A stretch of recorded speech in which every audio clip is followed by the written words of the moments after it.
uma leitura, e eu vou me esforçar para que esses minutinhos sejam abreviados e que, de fato, possamos aproveitar esse bom tempo aqui. 1 Samuel, capítulo 1, só para que a gente possa encerrar aqui. Talvez não vamos nem encerrar somente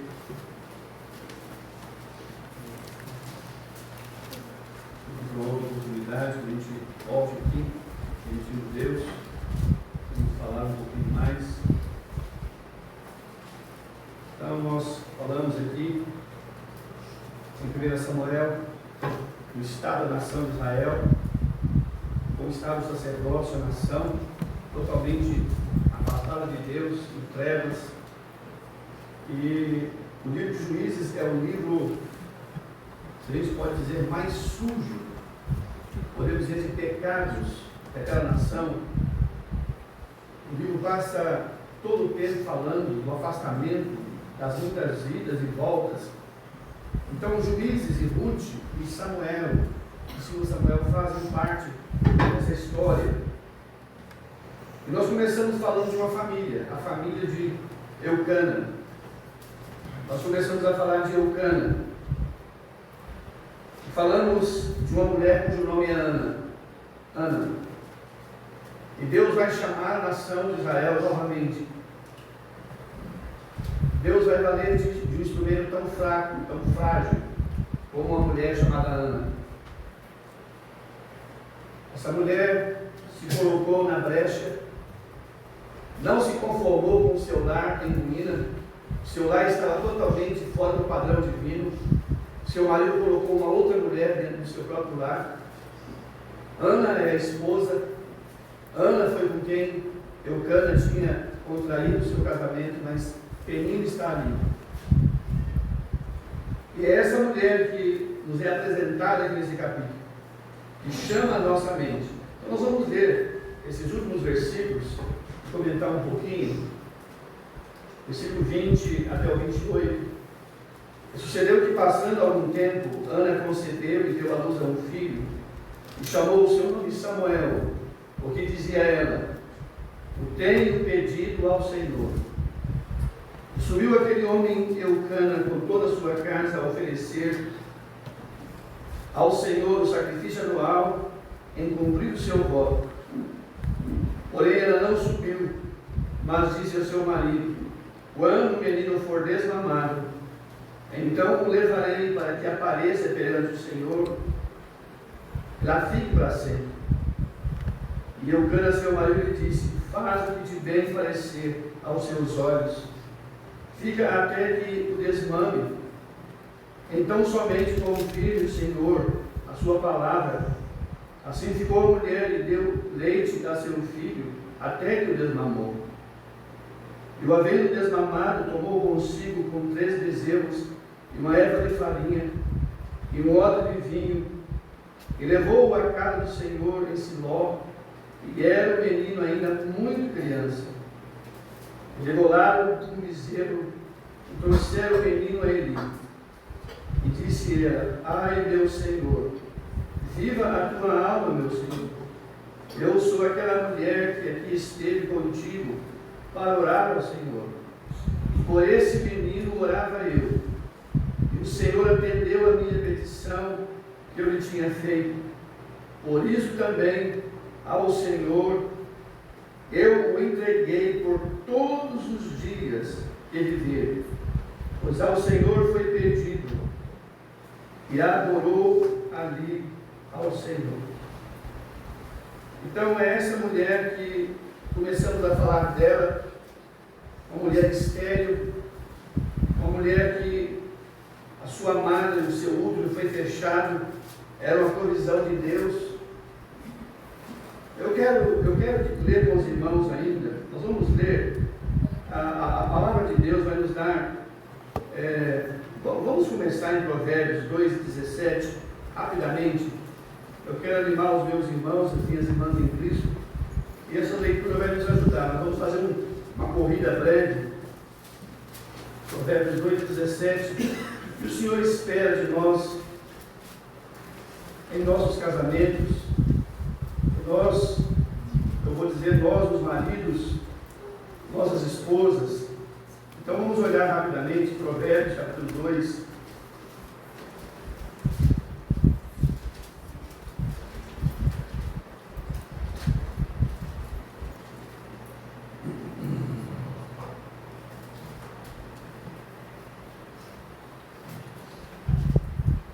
É o verso 17. Que deixa o guia da tua mocidade e se esquece da aliança do teu Deus. O texto aí, com toda certeza, Salomão é o autor desse livro. Ele está falando exatamente deixar esse guia da sua mocidade, pensando na esposa. Ainda há outro versículo que quero ler, capítulo 5 de Provérbios, capítulo 5,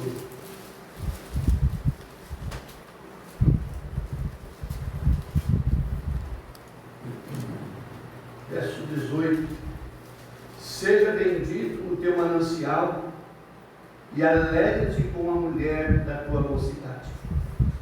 Aqui tem bastante jovens, moças, rapazes, e a gente chega numa fase, a etária da idade, a gente pensa, é algo natural. É algo natural. Os hormônios vão se desenvolvendo e os pais entram em grande luta, porque isso é natural. Seria inatural se fosse o contrário. Todo jovem almeja um dia um casamento. Mas há conselhos preciosos nas Escrituras. Há conselhos que são necessários, são de suma importância. Então, bendito seja o teu manancial e alegra-te com a mulher da tua mocidade. A intimidade do casamento, a intimidade é para o casamento. Tudo fora disso, Deus abomina. Deus chama fornicação. O rapaz que ama uma moça, que ele vai se comprometer com ela, as palavras seriam o seguinte: eu te amo e espero o tempo que for. Mas alguém que não ama com o amor de Deus, que o amor é carnal, ele vai dizer assim: eu te amo e eu te quero agora. Esse rapaz não serve para você. Esse rapaz não vai respeitar você. Olha comigo o capítulo 30 de Provérbios, conselho de Salomão também, porque seria... Nós vamos abreviar bem.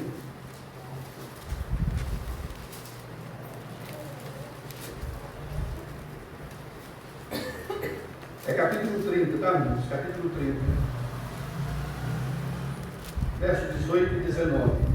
Há 3 coisas que me maravilham, e 4 há que não conheço. Eu queria que você observasse bem: o caminho da águia no mar, o caminho da cobra na penha, o caminho do navio no meio do mar. E eu queria brevemente falar algo aqui. É impressionante. Se nós vêssemos agora uma águia passando durante o dia no céu, após ela passar, não vai ficar nenhuma marca nenhuma ficará ali. Se você olhar uma cobra que está esquentando o sol pela manhã, às vezes ela sai, fica na penha, na pedra, ao se afastar, você não vai saber que ali esteve uma cobra. Quando o navio passa nas águas, quer no rio, quer no mar, no oceano, ele revolve a água e balança a água, mas logo a água se aquieta, fica calma. Ninguém vai saber que passou ali aquele navio. E olha só o que Salomão vai dizer agora. E o caminho do homem como a virgem. O que Salomão quer dizer? que um relacionamento que não vai começar, que não vai levar a lugar nenhum, para que começar? Um relacionamento que poderá trazer consequências profundas. O compromisso de dois rapazes, um moço e uma moça, visa o casamento. Irmãos, a história tem mostrado marcas e feridas em famílias profundamente.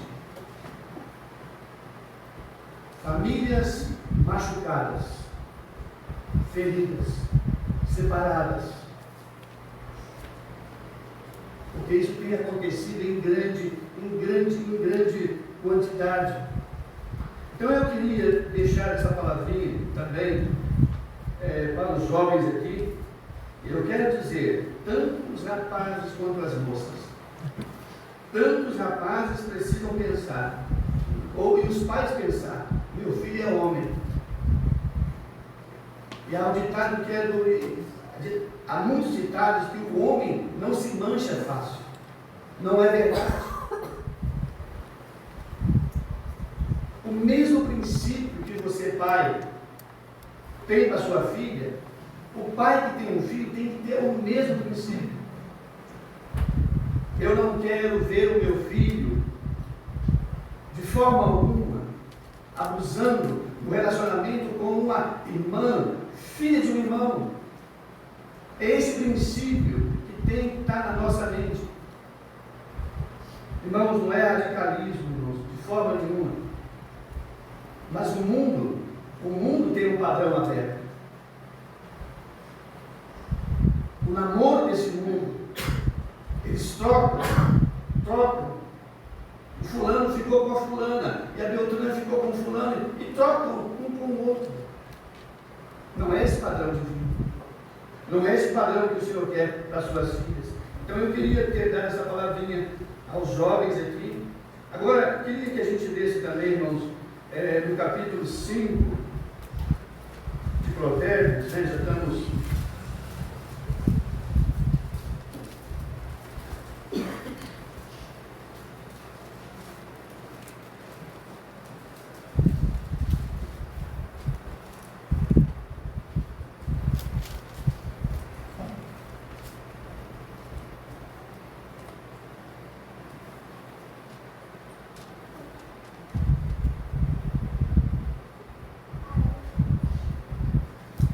A partir do verso 19,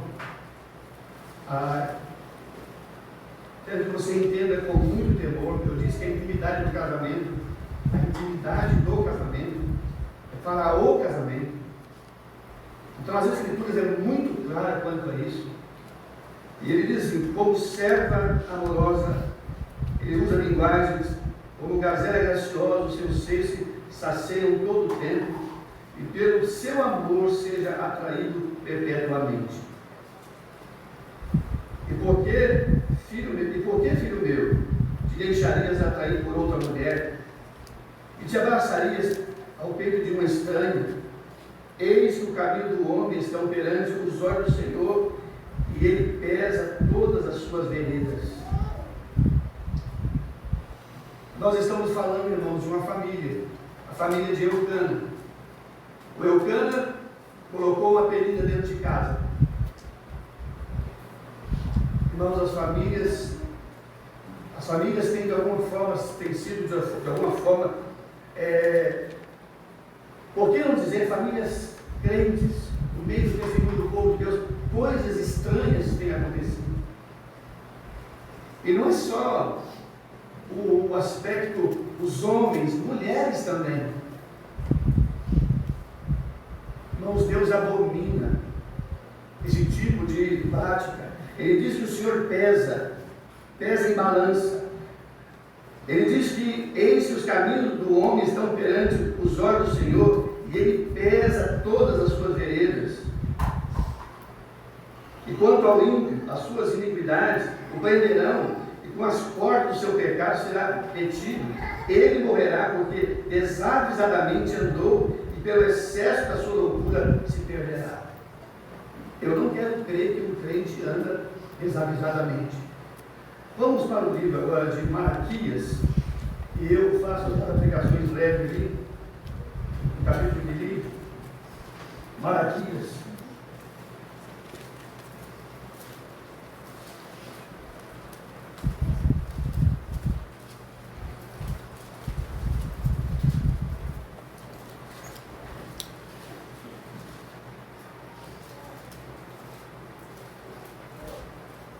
Versículo 14. Ele diz isso, por quê? Malaquias, perdão, vamos fazer o capítulo 2.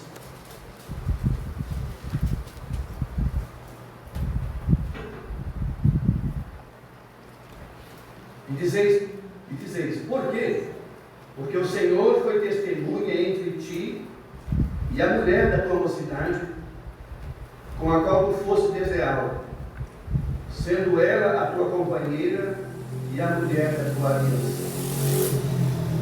Então, meus irmãos, tem algo para falar para nós aqui. Eu creio que nesse quesito não há forte. Cada um de nós deve conhecer o nosso limite. E nós devemos ser cuidadosos. Sabe, irmãos, nós estamos numa cultura, a cultura do muito abraço, do muito achega. Irmãos, todo cuidado é bom. E a gente percebe uma falta, eu não sei se da muita liberdade, e essa muita liberdade tem levado, irmãos, ao desastre.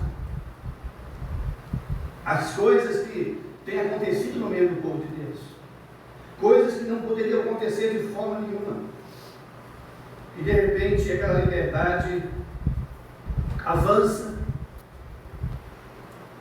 e coisas acontecem. Então ele está falando aqui de alguém que foi desleal com a mulher da sua mocidade. E ele vai dizer aqui, ele não fez ele somente um, ainda que soprava o Espírito, porque somente um, ele buscava uma descendência para Deus. Portanto, guardai-vos em vosso espírito, e ninguém seja infiel para com a mulher da tua mocidade. Porque diz o Senhor, o Deus de Israel, que odeia o repúdio. Não é o propósito de Deus. Nunca será o propósito de Deus. Somente a morte pode, de fato, romper esse elo, podemos dizer, aquilo criado por Deus, que é o casamento. Então nós estamos olhando para uma mulher, no capítulo 1 de Samuel, uma mulher que não se conformou, uma mulher que não aceitou que uma terceira pessoa, destruísse o seu matrimônio.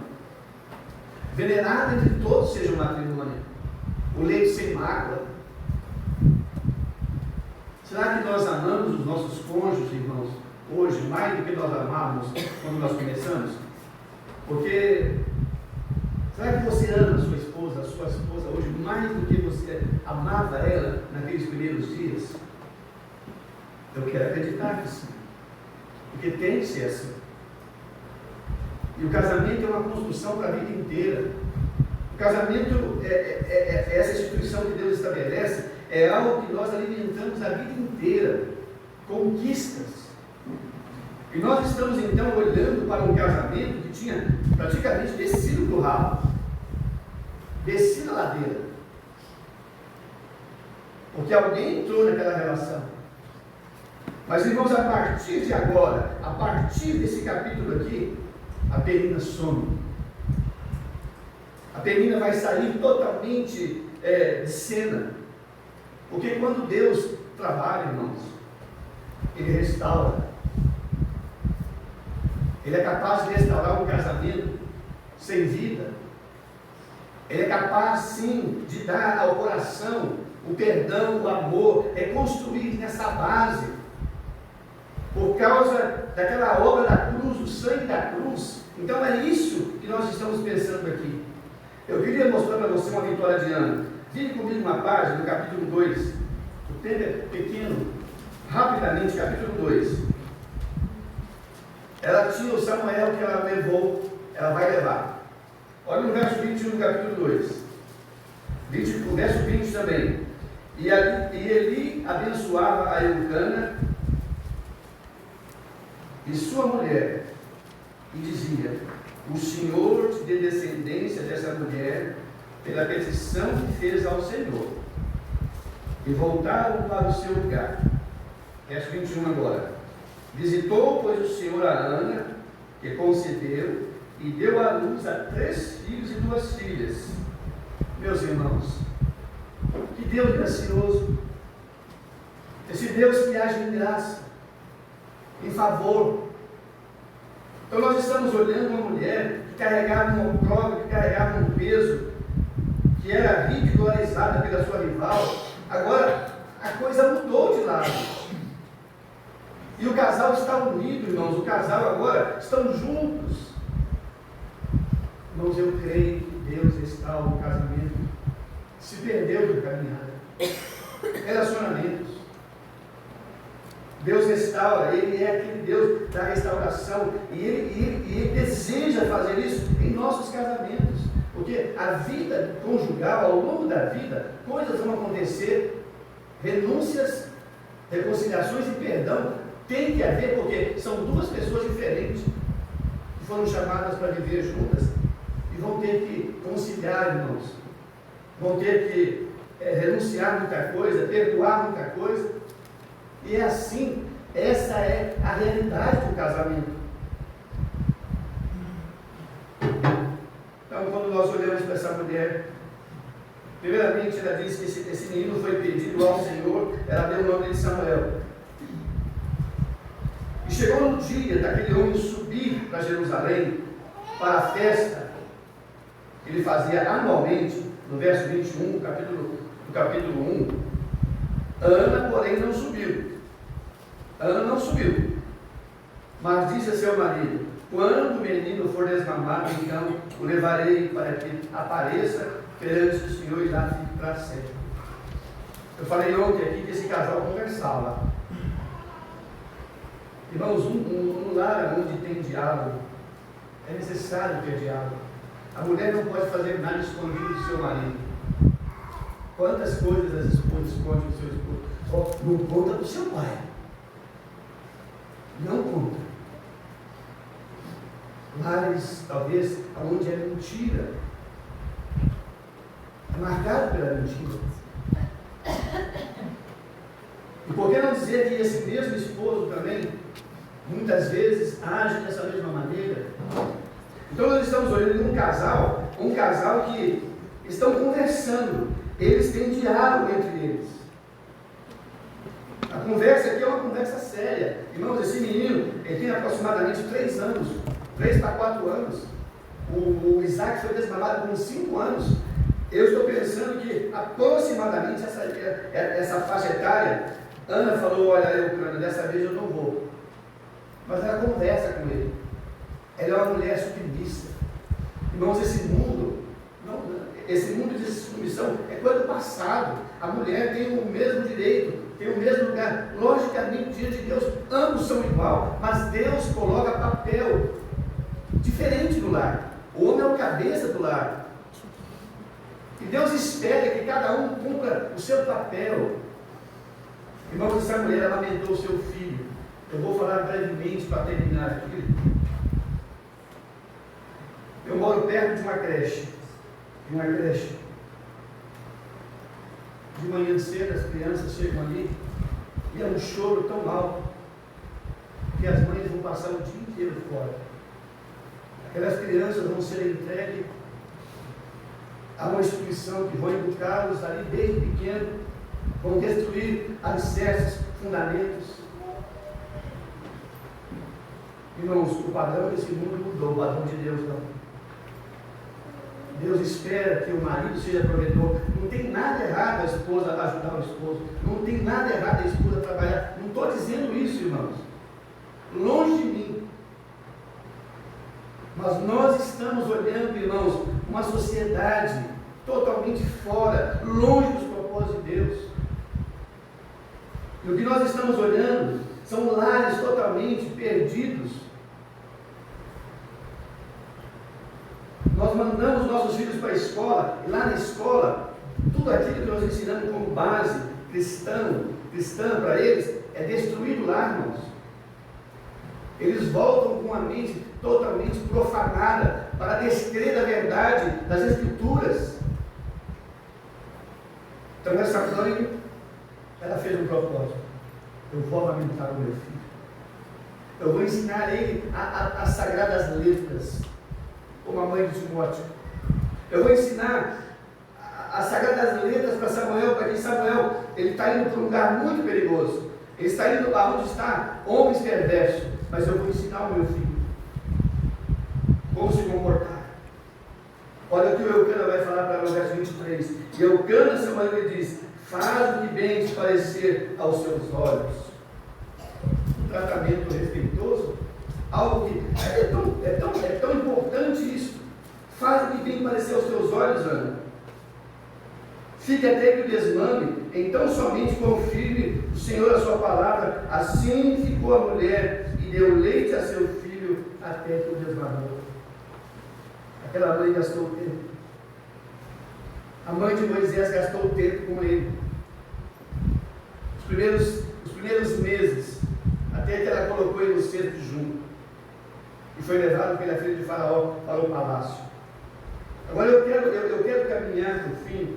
Verso 24: e o havendo desmamado, tomou consigo 3 bezerros, uma erva de farinha, um odre de vinho, e o levou à casa do Senhor em Siló. E era um menino ainda muito criança. Primeiro filho. Gente, o primeiro filho é a emoção maior no coração. Não é que os outros não dão emoção, mas é o primeiro filho. Levar esse filho. Essa mãe, ela devotou, ela fez um voto de entregar esse filho ao Senhor. E ela não está indo simplesmente com as suas mãos vazias. Ela está levando uma oferta: 3 bezerros, um odre de vinho e uma erva de farinha. É impressionante o que essas ofertas, para onde elas apontam? Apontam com certeza para a pessoa do Senhor Jesus. A farinha, na sua humanidade perfeita. Eu estou pensando aqui, irmãos, no vinho, como símbolo de alegria. Uma mulher que ela orou ao Senhor com amargura de alma.